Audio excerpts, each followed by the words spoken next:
Olá, bom dia, boa tarde, boa noite, boa madrugada, espero que todos estejam bem. Pessoal, nós vamos dar continuidade na nossa aula de funções inorgânicas, começar a falar sobre bases hoje. Vamos lá. Bom, então, nós falamos na aula passada de ácidos, hoje nós vamos falar sobre base. Novamente, definição de arrênios. Arrênios, sempre as definições de arrênio, elas se passam quando você coloca a substância na água. Então, são substâncias que sofrem dissociação em água e liberam como ânion a hidroxila, o OH-, tá? E conduzem corrente elétrica quando dissolvidos na água. Elas possuem uma fórmula geral, né? É algum cátion e sempre termina com OH. Tá? E vai ter um X aqui, é o número de hidroxilas ali, tá?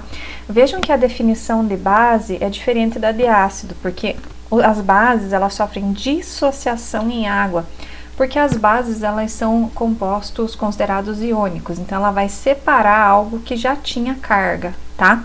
Se ela já tinha carga, quando ela for colocada em água, esses íons vão ficar livres e vão conduzir corrente elétrica, tá certo? Vamos dar um exemplo aqui de uma base, por exemplo, NaOH, tá? MgOH, e nesse caso é MgOH2. Estão vendo que é sempre um cátion, tá? E o OHX. Nesse caso eu não preciso colocar parênteses com porque só tem um OH, uma hidroxila, tá? Como é que a gente dá o nome? Bom, se essa base for um elemento com NOx fixo, o que é uma base de elementos de NOx fixo? Por exemplo, o cátion do grupo 1 e do grupo 2, eles não mudam o seu NOx, tá? Os do grupo 1 sempre vão ser carga mais 1, os do grupo 2 sempre vão ser carga mais 2. Então, se eles tiverem NOx fixo, vai ser hidróxido de mais o nome do cátion. Querem ver? Por exemplo, NaOH. O sódio, ele tem NOx fixo, ele é do grupo 1 da tabela periódica. Então, vai ser hidróxido de, e daí o nome do metal, que é sódio.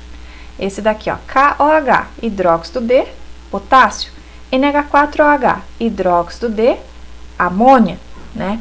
E aqui, ó, como é que ficaria o nome dessa base aqui? MgOH2. Ficaria hidróxido de... Muito fácil, né, gente? Hidróxido de magnésio.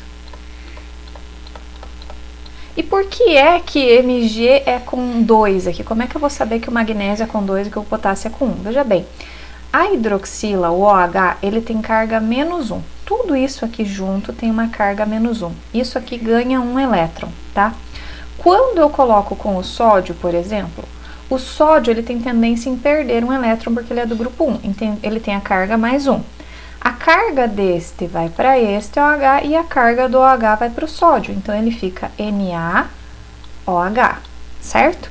Agora, no caso do magnésio, o magnésio é do grupo 2 da tabela periódica, ele tem tendência a perder 2 elétrons, que só tem 2 na última camada, então ele tem tendência a ficar com carga mais 2, tá? E o OH, como a gente já falou, a hidroxila, ele tem carga menos 1. Tudo isso aqui tem carga menos 1. Então, a carga do OH vai para o magnésio e a carga do magnésio vai para o OH. Como consequência, isso aqui fica Mg1OH. Tudo isso daqui é 2, por isso que eu tenho que colocar o parênteses. Mg1OH2, ou seja, MgOH2, tá certo? Então, é assim que a gente determina ali o nome. E aí, tem algumas bases que tem nomes comuns. Por exemplo, o hidróxido de sódio é a nossa soda cáustica, tá? O hidróxido de potássio é a potássea. O hidróxido de amônia é a amônia, aquosa ou amoníaco. O hidróxido de magnésio é o leite de magnésia. Aqui, é hidróxido de cálcio, é a cal apagada, cal extinta ou cal hidratada, tá? Hidróxido de bário é chamado de barita, tá? E assim por diante. Ok, agora, se a base tiver um metal de NOx variado, aí nós temos que ter uma outra regra, né? Então, ele vai se chamar hidróxido de e o NOx em número romano, tá? O NOx do elemento em número romano. Ou hidróxido de ico, quando eu tenho o maior NOx, ou hidróxido de oso para o maior NOx. Por exemplo, o cobre. Cobre pode ser, eu posso ter duas fórmulas para o cobre. CuOH e CuOH2. Vejam o que acontece aqui com o NOx, né? O OH tem NOx menos 1, então o cobre aqui vai ficar com NOx mais 1. Aqui, o hidróxido, né, ele tem NOx menos 1, porém eu tenho duas hidroxilas, então é menos 1 vezes 2, e aqui é mais X. Então aqui vai ser X menos 2 igual a 0. X vai ser igual a mais 2. Então, nesse caso, o cobre tem NOx mais 2, tá? Então, aqui eu vou dar o nome hidróxido de cobre 1, porque o NOx do cobre era mais 1. Ou hidróxido cuproso. Por quê? Porque eu tenho dois cobres, um com NOx mais 1 e um com NOx mais 2. Aquele que tiver menor NOx a gente chama de oso, então é hidróxido de cobre 1 ou hidróxido cuproso. E aqui, como o NOx era mais 2, ou seja, o NOx maior, vai ser hidróxido de cobre 2 ou hidróxido cuprico, tá? Porque eu vou terminar com ico quando eu tiver o maior NOx. Vejam que no caso do cobre, né, eu tenho dois tipos de hidróxido com o mesmo metal, mas esse metal, ele pode ter NOx variados. E aí, eu tenho que utilizar essas duas nomenclaturas, tá? E aqui, pessoal, eu tenho uma tabela com principais cátions que a gente precisa decorar, tá? Por exemplo, quem que vai ter NOx mais 1? Os elementos do grupo 1, lítio, sódio, rubídio, césio, frâncio e a prata e o amônio, tá? O cátion amônio. Quem que vai ter NOx mais 2? Os elementos do grupo 2 e mais o zinco, na tabela periódica. Quem que vai ter NOx mais 3? Alumínio. Quem que tem NOx mais 1 ou mais 2? O cobre e o mercúrio admitem NOx tanto mais 1 quanto mais 2. NOx mais 1 e mais 3. O ouro pode ter esses dois NOx. Quem que pode ter NOx mais 2 ou mais 3? O ferro, o cobalto e o níquel. Quem que pode ter NOx mais 2 ou mais 4? O estanho e o chumbo, tá? Então, são coisas que a gente acaba tendo que decorar, ou então, na hora, a gente tem que saber calcular o NOx para entender que existem essas possibilidades de NOx para esses elementos. Como que nós vamos classificar as bases? Quanto ao número de hidroxilas, né, elas podem ser monobases, dibases, tribases ou tetrabases. Mono é 1, então só tem uma hidroxila, LiOH, NaOH. Dibases possuem duas hidroxilas, CaOH, 2, FeOH2, o hidróxido de cálcio, o hidróxido de ferro, né? Tribases possuem 3 hidroxilas, AlOH3, que é o hidróxido de alumínio, NiOH3, que é o hidróxido de níquel, tá? E tetrabases possuem 4 hidroxilas, SnOH4, PbOH4, que é o hidróxido de chumbo, hidróxido de estanho, tá? Super fácil. Quanto à força, presta atenção, bases fortes, o grau de ionização é praticamente 100%. Aqueles que são bases de metais alcalinos e metais alcalinos terrosos. Por exemplo, hidróxido de sódio, hidróxido de potássio, hidróxido de cálcio, hidróxido de bário, tá? Então, se a base vem de um metal alcalino e um metal alcalino terroso, ela vai ser base forte, tá? E quando que ela vai ser base fraca? Quando o grau de ionização é menor que 5%. E quando que é menor que 5%? Em todas as demais bases. Então, é muito fácil de saber quando que uma base é forte ou fraca, né? E quanto à solubilidade em água, elas podem ser solúveis, pouco solúveis ou insolúveis. Quando que ela vai ser solúvel? Quando for uma base de metal alcalino e de amônio. Pouco solúvel quando for hidróxido de metal alcalino terroso. E os demais hidróxidos vão ser sempre insolúveis, tá? Ok, vamos agora passar então para os sais nessa mesma aula. O que é um sal? A gente já falou de ácidos e bases. O que é um sal? É todo composto que apresenta um cátion proveniente de uma base e um ânion proveniente de um ácido. São compostos iônicos, gente.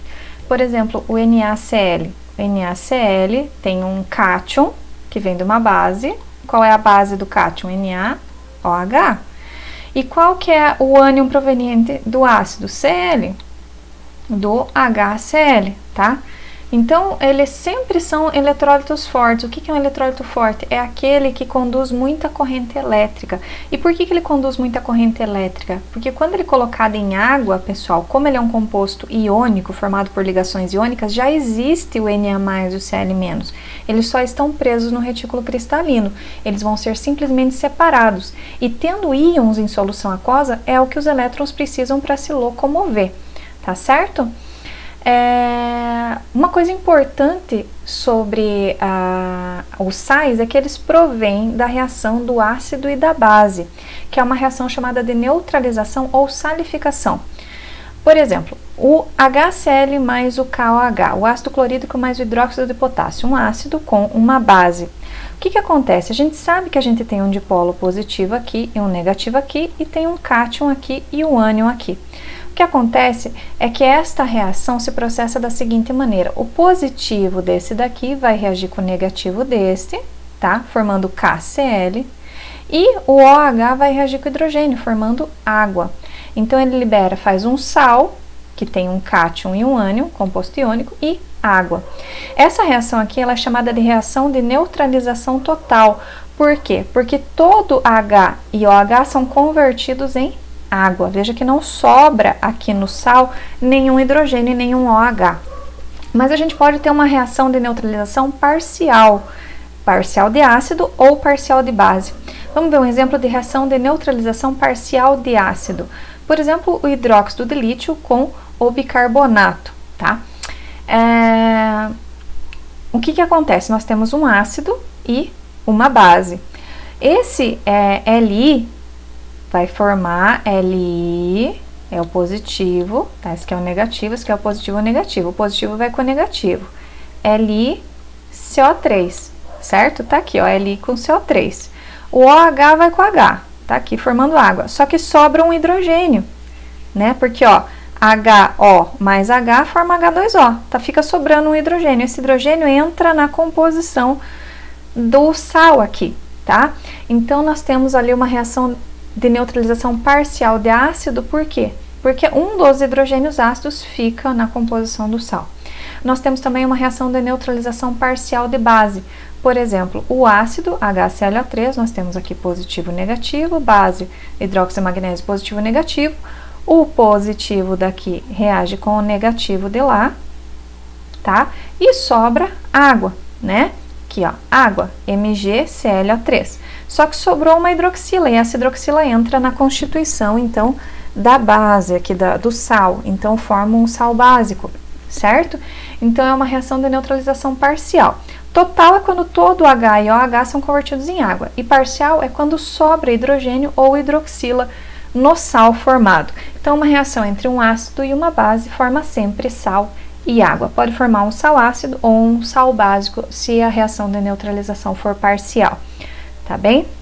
Como que é a classificação dos sais quanto à presença de íons H+ ou H-. Esses sais vão ser normais quando ele for oriundo de um cátion de uma base. NaCl, que é oriundo do Na+, Cl-, CaCO3, né, o carbonato de cálcio, que tem um cátion e um ânion. Agora, ele vai ser classificado como hidrogênio sal quando, além do cátion e do ânion, sobra hidrogênio lá no meio da molécula. Por exemplo, NaHCO3, KHSO4, tá? E ele vai ser um hidroxissal quando, além do cátion e do ânion, sobra uma hidroxila lá no meio da molécula. Por exemplo, CaOHCl, AlOHSO4, tá? E de onde que vem esses sais diferentes ali, ó? O sal neutro, né, quando todo o H ou OH são neutralizados. É o caso que eu dei ali para vocês, né? O Na reage com o Cl e o H com o OH forma H2O. Agora, nós vamos ter um hidroxissal quando nem todos os OH são neutralizados. Por exemplo, o CaOH2 com HCl, né? O hidróxido de cálcio com HCl. O que vai acontecer? Eu vou ter CaOH com Cl, né? Aqui, ó, CaOHCl, tudo em azul, e sobra uma molécula de água, HOH, né? Ele elimina uma molécula de água e sobra uma hidroxila. Essa hidroxila entra na composição aqui do sal, tá? Lembrando, sempre vem o cátion na frente, o ânion vem no final e a hidroxila vem no meio na constituição da fórmula. Nós temos um hidrogênio sal, é quando nem todos os hidrogênios são neutralizados. Então, por exemplo, H2SO4, aqui o ácido sulfúrico, com NaOH.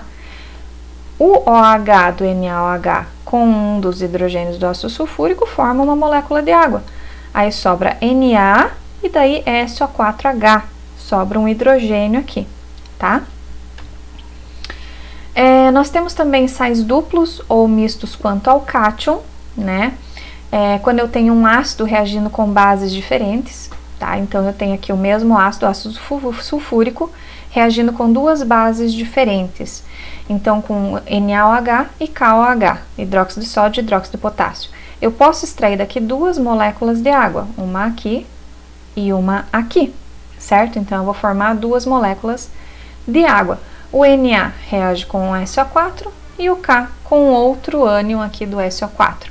Resultado, eu tenho KOH mais NaOH mais H2SO4 formando KNaSO4 mais 2H2O, tá? Nós temos sais duplos ou mistos quanto ao ânion também. Aí é quando eu tenho uma base reagindo com dois ácidos diferentes. Então, agora é a base que é uma só. Reagindo com HCl e HBr, por exemplo, eu consigo tirar aqui uma molécula de água e aqui uma molécula de água, formando duas moléculas de água.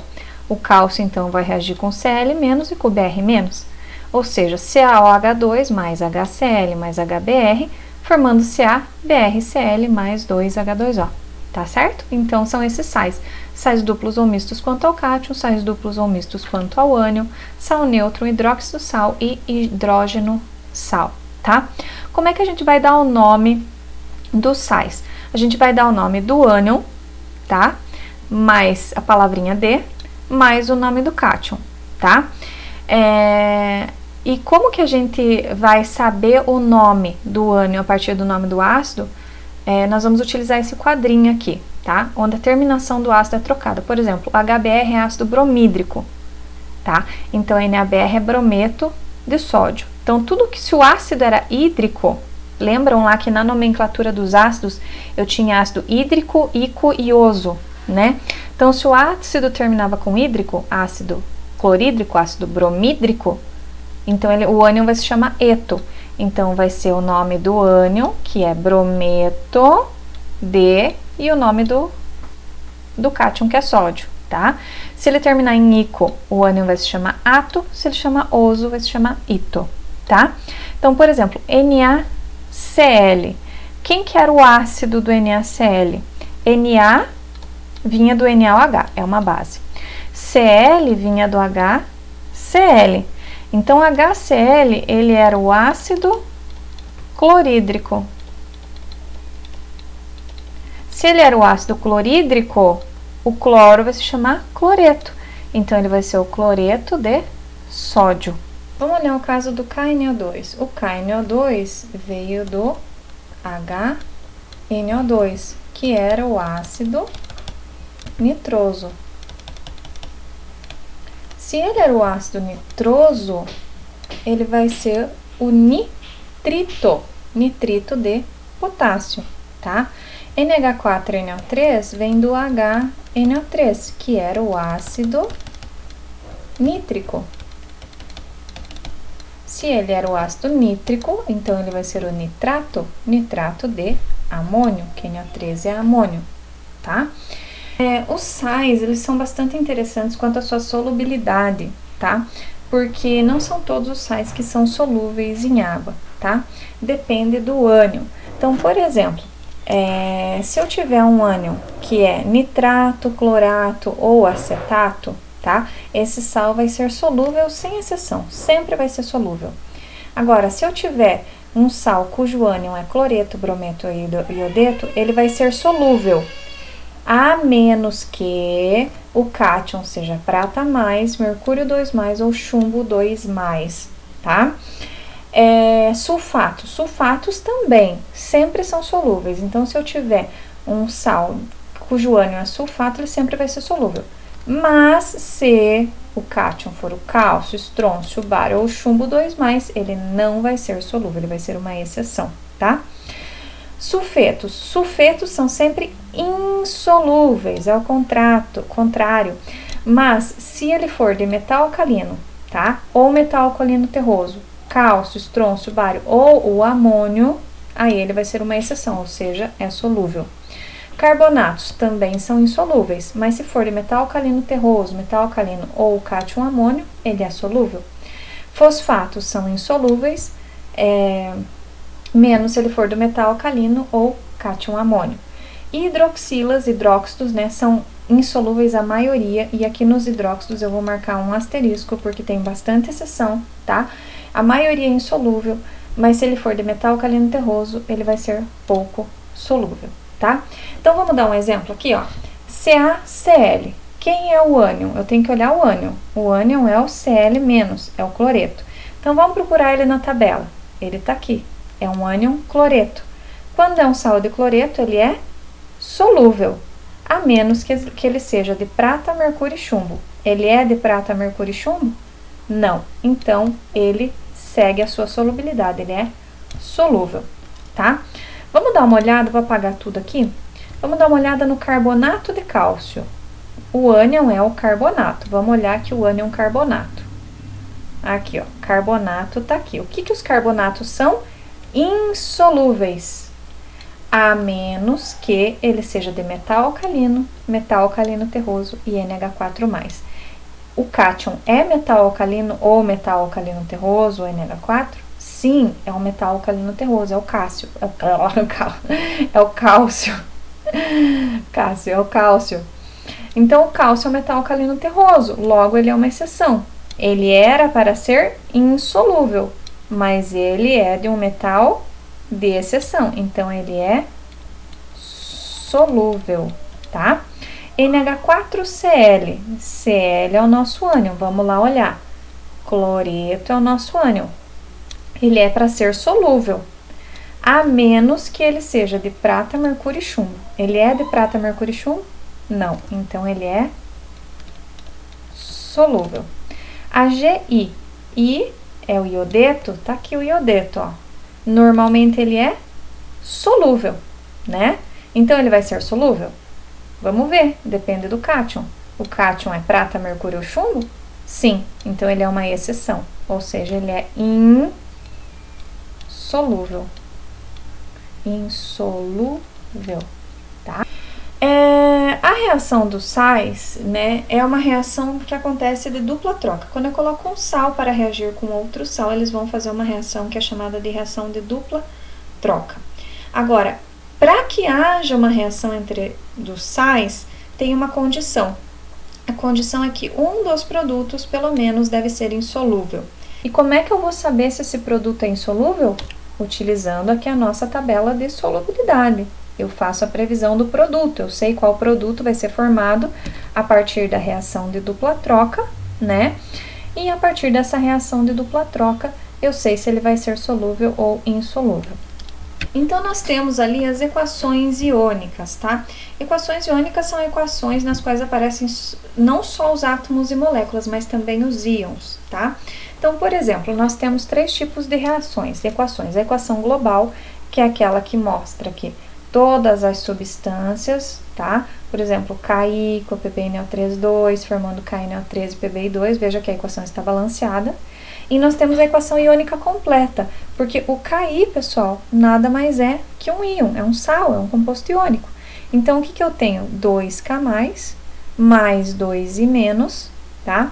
Mais o Pb2+, mais o NO3,2-. Tudo isso aqui, ó, separadinho em íons, tá? Porque eles são íons, são compostos iônicos. E o que forma? 2K+, mais 2NO3-, mais Pbi2, porque nesse caso, que é o mesmo caso do exemplo que eu dei ali para vocês agora mesmo no desenho, ele forma um composto sólido. Então, tem que colocar entre parênteses o S, tá? Então, veja que aqui tá todo mundo aquoso, aquoso, aquoso, aquoso. Quando é o produto, o K+ continua aquoso, o NO3 continua aquoso, mas o Pbi2 é sólido. E você quer ver por que é sólido? Olha lá, vamos pegar aqui, ó. Pbi2. Este sal vem do iodo, é um iodeto, então ele seria solúvel, né? Porém, se ele for de prata, mercúrio ou chumbo, ele vai ser uma exceção, ou seja, ele não vai ser solúvel, ele vai ser insolúvel. E se ele é insolúvel, ele forma o nosso produto sólido, não aquoso, tá? E na equação iônica simplificada, a gente tira os íons que a gente chama de espectadores, tá? A gente coloca só aqueles que reagiram para formar o sólido, que são o I, o iodo, né? O Pb2+, e o sólido, que é o Pbi2. E a gente tira os demais que estavam ali, mas não vão contribuir para formar o sólido. É assim que a gente faz uma equação iônica, E aí eu tenho aqui um exercíciozinho para vocês praticarem, tá? Tá ali a resposta, ok? Tem aqui também alguns exercícios para vocês praticarem. Por último, pessoal, vamos falar dos óxidos. O que são óxidos? São compostos binários, ou seja, compostos por dois elementozinhos. E nós temos sempre o oxigênio. E o oxigênio é sempre o mais eletronegativo da molécula. Como que nós damos o nome? O nome dos óxidos iônicos. Óxidos iônicos são aqueles óxidos que têm metal ou metal alcalino na composição. Então, por exemplo, o O e o cálcio, né? Oxigênio e o cálcio vai ser óxido de cálcio. Aqui vai ser óxido de magnésio, óxido de alumínio. Coisa mais fácil do mundo, né? Agora, se forem óxidos moleculares, ou seja, aqueles formados por ligações covalentes, nós vamos precisar dar o prefixo referente ao número de oxigênios. Aí nós damos a palavra óxido e o nome do elemento, tá? Então, por exemplo, aqui eu só tenho um oxigênio, então é monóxido de carbono. Aqui eu tenho 2 oxigênios, é dióxido de enxofre. E aqui seria como, meus queridos? Prefixo para 3 é tri, então trióxido de enxofre e por aí vai. Olha aqui o N2O5. Aqui seria o pentóxido. Porém, nós temos que dar o prefixo para o número de nitrogênios também. Então, é pentóxido de dinitrogênio, ok? Nós podemos, os óxidos, eles recebem várias classificações, tá? E essas classificações, elas estão relacionadas com o tipo de reação que esse óxido faz. Então, por exemplo, ele vai ser um óxido ácido ou anidrido, tá? Quando é formado por ametais de NOx igual ou superior a mais 4. Por exemplo, o CO2. CO2, vamos fazer aqui o NOx do carbono, 2 vezes 2, aqui ó, menos 2, e aqui vai ser X. Então, X mais 2 oxigênios vezes menos 2, igual a 0, ou seja, X vai ser igual a mais 4. O NOx aqui do carbono deu mais 4, então ele vai ser classificado como óxido anídrico, tá? Anidrido, tá? Ou óxido ácido, ok? Esse óxido ácido, ele pode reagir com água, formando um ácido, né? Por exemplo, o SO2 reagindo com água, formando H2SO3. Ou ele pode reagir com uma base, formando sal e água. Por exemplo, o mesmo SO2 reagindo com KOH, formando K2SO3 e água, tá? Óxidos básicos são aqueles óxidos iônicos com metais geralmente de inox igual ou menor a mais 4. Querem ver? O Na2O, por exemplo. O oxigênio tem inox menos 2 e aqui a gente vai chamar de X para o sódio. Então, vai ser X vezes 2, porque eu tenho 2 sódios, mais menos 2 vai ser igual a 0. Então, 2x vai ser igual a 2. Mais vezes menos dá menos, vai dar mais 2. X vai ser igual a 2 dividido por 2, que dá mais 1. Então, no caso do Na2, aqui o NOx é mais 1 para o sódio. Como é um NOx menor que mais 4, esse óxido é classificado como óxido básico. E esses óxidos básicos, eles podem reagir com água, formando uma base, né? Por exemplo, Na2O com água, formando NaOH. Ou esse óxido básico pode reagir com ácido, formando sal e água. Por exemplo, o Na2O reagindo com HNO3, ácido nítrico, formando NaNO3 mais água, tá? Nós temos também os óxidos neutros, também chamados de indiferentes, são aqueles óxidos moleculares que não reagem com ninguém, nem com água, nem com ácido, nem com base. Exemplos: monóxido de carbono, NO, SO, N2O, tá? E assim como nós temos os neutros ou indiferentes, nós temos os anfóteros, que são aqueles óxidos que podem reagir tanto com ácidos como com bases. Por exemplo, o óxido de zinco, ele reage com ácido sulfúrico, formando ZnSO4 e água, ou ele também pode reagir com base, formando K2ZnO2 e água, né? Nós temos os óxidos duplos, quando se reage um óxido duplo, tá, com um ácido e o produto formado é composto por 2 sais de mesmo cátion, mas com NOx diferentes e mais a água, tá? Por exemplo, o Fe3O4, certo? Reagindo com ácido aqui, o que vai formar? FeCl3, cloreto de ferro 3 e cloreto de ferro 2 e água, certo? Vejam que o que muda aqui é o NOx, né? No FeCl3, olha só, o NOx do cloro é menos 1, né? menos 1 vezes 3 mais x, tudo isso tem que dar zero.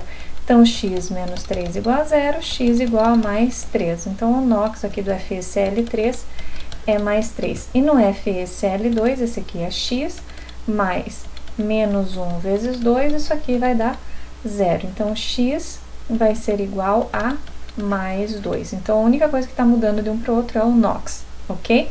Tá bem? E aí, pessoal, eu deixei um exercíciozinho aqui pra gente fazer, tá? Classifique os óxidos FeO3, CaO, Pb2O5, ClO2, LO3 e NO como ácidos básicos, neutros ou anfóteros.